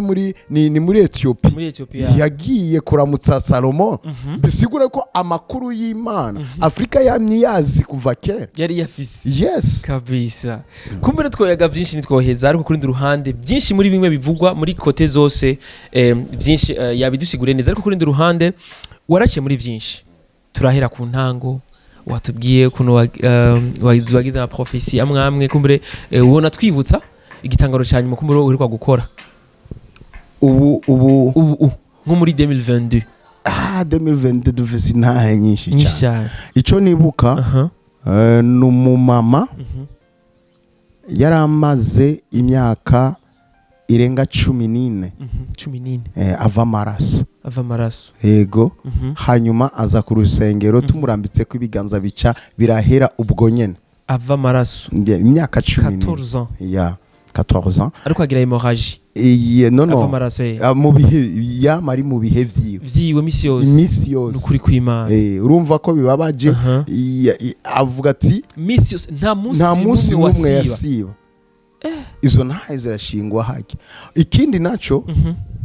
hari umumama yari amaze 37 ans myaka 37 yes adashobora kuryamira imbavu ajyamira yajyamagarama naho nyene yarababara gose 37 ans aje mu rushengero rimwe tumusengera carakira ubwo nyene ubajyamira imbavu zose turafise umutama hajya nubo asengera hajya afise 60 ans myaka 60 ya 67 ans 37 ya atambuka adatambuka aje hajya urero urumva ko nagaheta 67 ans aje hajya turamusengera ubu aratambuka ubu ni muzima ari hajya so 2022 Imana yakoranye natwe byinshi cyane dufise intahe nyinshi z'ivy'Imana yakoze amen kumbere 2022 kubwawe yakwigishije iki wayize mwiki uyu mwaka Imana yaraduhaye itubwira yuko ari divine grace ubuntu bw'ubumana rero twarabonye yuko Imana ari nyizigirwa ivuze ijambo irishitsa nukuri uno mwaka kuri je wabaye umwaka mwiza udasanzwe 2021 naciye mu bintu bigoye cyane wanashaka mfata umwanya wo gusenga cyane mfata umwanya kwegera umuvyeyi ndamuhanuza umuvyeyi wanje imwe ndamuhanuza cyane arampanura gose so iyi 2020 kuri je yabaye umwaka wa success ari umwaka nukuri nabonye Imana mu buryo budasanzwe yego nabonye urukundo rw'Imana nabonye Imana ikora ibimenyetso n'ibitangaza mu rushengero nabonye abakizwa benshi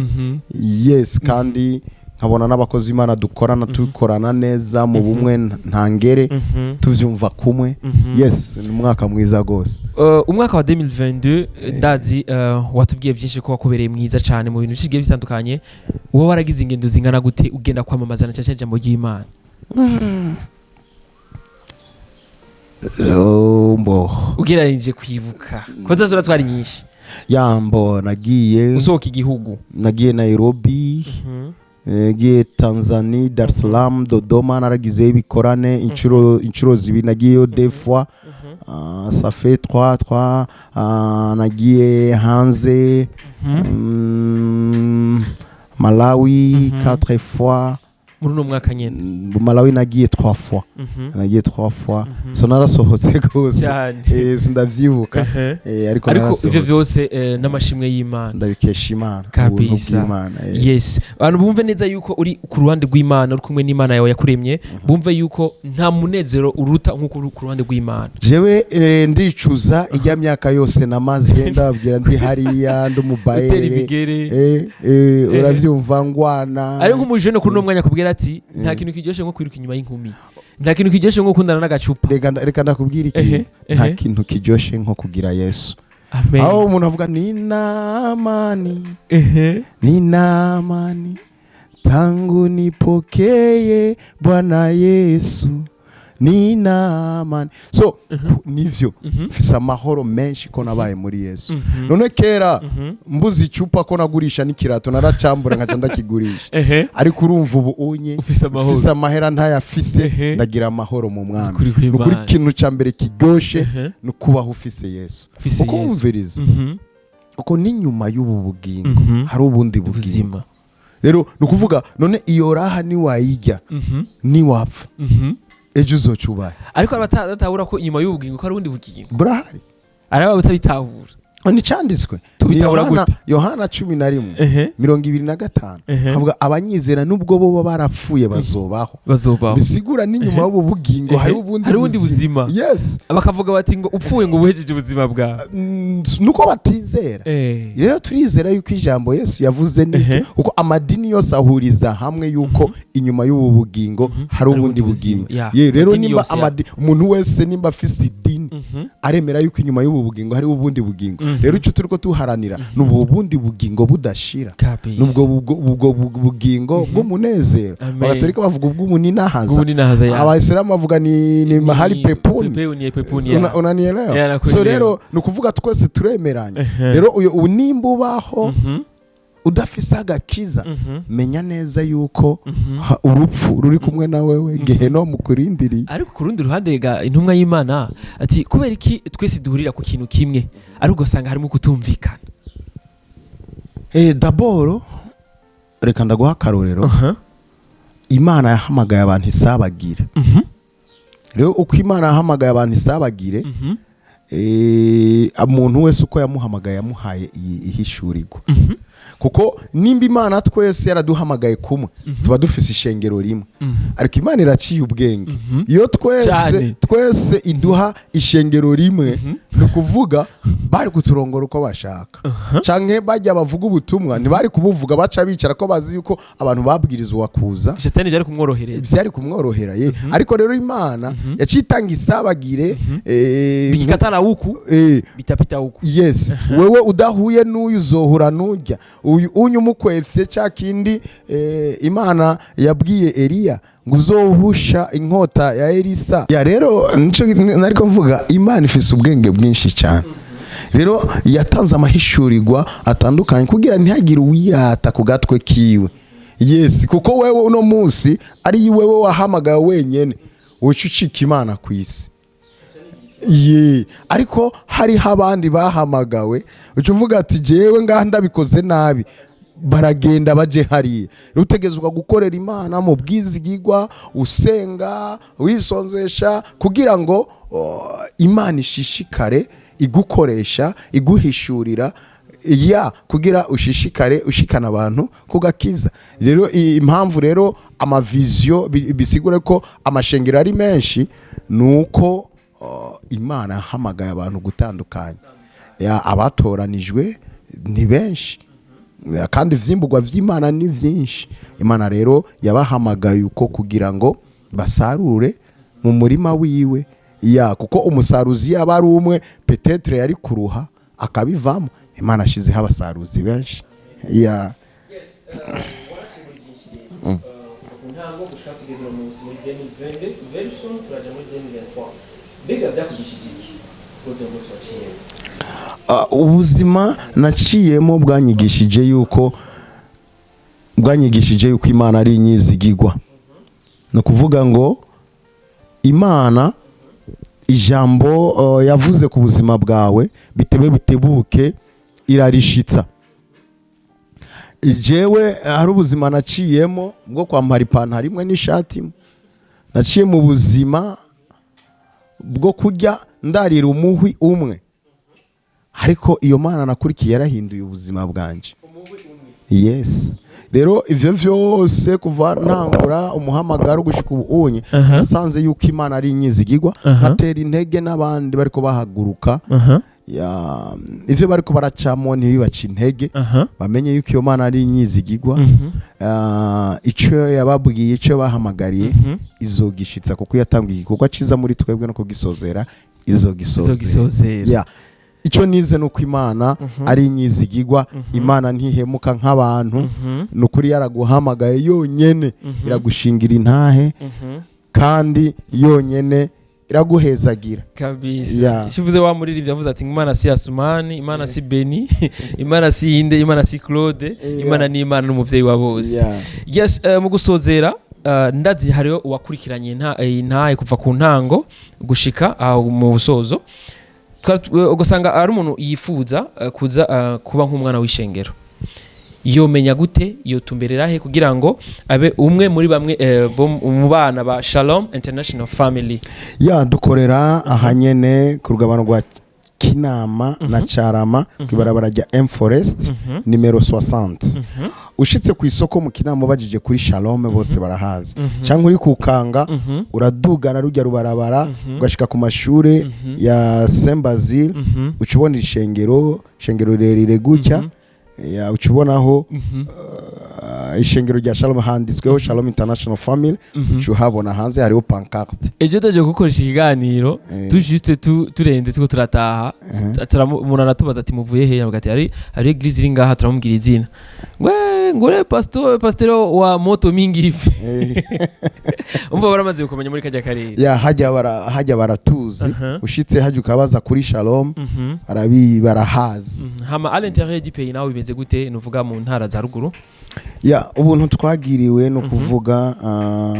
ahanini ahari amashengero yacu Shalom International Family. Ahari amashengero yacu henshi Imana yaduhaye touch ya healing, ubuntu bwo gukiza ingwara. Sanga abana bacu benshi abapastori turongowe ahariya, usanga kubera ico kintu basengera abantu, babohoza abantu. Amashengero yacu yaragize umuvuduko. Nko muri Nyabihanga avuze nk'ishengero ririmo abantu 300. Nyabihanga Mwaro centre avuze nk'amajana 250. Imwaro Gitega ni prix de 200 ubunye. Ruyigi ufise amashengero 2, ufise Nyabitsinda na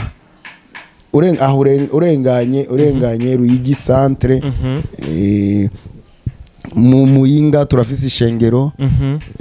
Nta hantu dufise ishengero iri musi y'abantu 100 hose mufise ma branche, c'est plus de 100. Urukurumva yuko ijambo ry'Imana riko rigenda ryagukana cyane. Turabona umusaruro kabisa, turabona Imana ikorana natwe bidasanzwe. Kandi vuba turatangura igikorwa international, turatangura kugurura hanze y'igihugu. Nukuri kw'Imana. Amen. Imana ibishire mu kuboko kwayo, na cyane kandi mu ijambo ryayo turifuza ko ryogera kure cyane. Izobikora. Guys, bakunze step de 5 twari kumwe n'intumwa je kubwanje no mwita intumwa Simon, bivanye n'ukuntu usanzwe umuzi, abandi bakamwita dad, bivanye n'ukuntu wese bivanye n'icubahiro bashaka kumuha. Ariko kuri ndi ruhande yadusiguriye byinshi cyane bigiye bitandukanye. Yatubwiye kuvyerekeye ubuzima bwiwe n'ubwa mbere dutewe iteka nk'iri, kandi turifuza ko twogenda tumusabiye na hano mu kiganiro cacu. Buri munsi tuzomwifuza yuko onovuga ahereza ubutumwa abakunzi ba Step Media, ko turazi ni benshi babifuza yuko bahabwa novuga bwa butumwa bwiza, ko turazi ni benshi bari mu bikorwa byinshi bigiye bitandukanye. Mugabo telefone bari facile cyane ko ateka telefone iri ku ruhande ariko arakurikirana ivyo umuvuga butumwa canke ivy'intumwa iri kwiravuga. Turifuza yuko nitwagukenera ubundi zo duhumwanya. Ndahari nzobaki kabisa. Murakoze cyane. Hama kundi ruhande nk'umuntu ari muri bujya buzima wabayemwo, nigiki wo muhanura, nigiki wo mubwira kugira ngo nawe nyene abashe kurokoka? Ikintu no mubwira ni gitoya. hari inzira umuntu abona ko ari nyinshi ariko zijana mu mahonero. Yesu niwe nzira n'ukuri n'ubugingo. Amen. Yes. Umwizera wese ntapfa rubi ariko ahabwa ubugingo budashira. Amen. Sigura rero izo nzira umuntu aba arimwo zijana mu mahonero ariko iyi nzira ya Yesu ijana mu bugingo. Amuhanura yuko yofata ino nzira y'ubugingo. Kabisa. Yes, wifuza kubakurikirana uragira live? Ya ndafise page yanje ni yitwa gute? Apostle Simon Claude Nduwimana. Ya mugari kuri indi zina bakunze kwita Major Major kuri ki Major? Ya d'abord Major sije nagiyise ni nyigisho nariko nyigisha mu rushengero. Muri Bibiliya hariho intumwa abavugishwa batandukanye. Hariho abo bita abavugishwa bakuru n'abavugishwa batoya. Abavugishwa bakuru ni b'Imana yahaye abuvugishwa bukomakomeye mu gihe cya ba Yesaya, ba Yeremiya, ba Ezekieli. So abo rero nibo bitwa abavugishwa bakuru. Hariho ba Obadiya, Amosi, abo n'abavugishwa bato. Rero mu Cyongereza bavuze umuvugishwa mukuru bavuga major prophet. Yeah, rero igihe nariko nigisha ivyerekeye abavugishwa bakuru n'abavugishwa batoya umwishengero rero abantu bacavuga ati ngoya nawe uri major apostle. Bacanyita major apostle. Iryo zina rero rirafata no mwisite bambonye banyita major ariko si pete ry'igisirikare. Kuko yaba ari pete ry'igisirikare ntwari gusaba kuba major ngira twari gusaba kuba general. Bosi si pete ry'igisirikare babisigura yuko umuntu aba hifise ihishurirwa rinini. Nico gituma bace bavuga ngo major prophet. Yesaya ni major prophet, Yeremiya, Ezekieli, uko Imana bahishuriye ibintu byinshi. N'abanyeshengero barinyise. Bivanye n'inyigisho ndabigisha. Tuvuge ko ari abana bishengero. Amakuru ndi ruhande twari dushaka nk'akabazo ka nyuma. Ni nk'aka bonus en fait, naka question bonus nuko bivuga. Dushaka udutandukanyirize hagati y'umupasteur y'umu apotre, menga ni pasteur ari pasteur pa apotre, menga ari n'ubundi umuvugishwa umuvuga butumwa n'umwigisha bidutandukanyiriza. Biratandukanye gose. Biratandukanye gose. Umuvuga intumwa na kanwa k'Imana. Avuga ihishurirwa rikeneye muri ico muri iyo generation ibihari. Umuvugishwa n'amaso y'Imana niwe aza kubikonfirma par révélation divine. Hanyuma umuvuga butumwa niwe abihamagarira abantu. Ya abihamagarira abantu bazi babifate. Umungere aca bareresha ryahishuriwe. Umungere n'umurezi umwigisha arabibasobanurira. Umva rero yuko batandukanye basa. Ico ni cigwa kirekire gituma uvuga umwe ku wundi nitwaronka umwanya nzogisigura mvuge umwe ku wundi mvuge n'ingabire ziba zibarimo. Uko ingabire intumwa nk'akarorero intumwa ibifise igice cyaya yandi mabango yose. Intumwa irafise agace kubuvuga butumwa, ifise agace kubwungere kubwigisha n'agace kubuvugishwa. Ya kuko intumwa ni ngabire ndezi. Ni uduma baba. Kenshi kuko aribo baba batangura imirimo kenshi abatumwe gutangura imirimo bavuga ko kanwa k'Imana. Ya rero nibo bahagurutsa no mabango yose. Ni muhamagaro wumvikana n'imihamagaro yose. Nanibo abantu bakunze kuvuga ngo naba Freemason, bakunze kuvuga ngo ni mwebwe mukorera shetani na cyane mukubera ni byinshi cyane mwebwe musanzwe mubikora. Afite mukorera sur terrain aho nyene murabikora kandi mukora afite ibintu bitangaje abantu twebwe twambaye mubiri bitunanira gutahura. Timbebwe ibi bintu abantu bakora bimeze gute? Aho noca ndagutuma gusoma muri Matthieu 10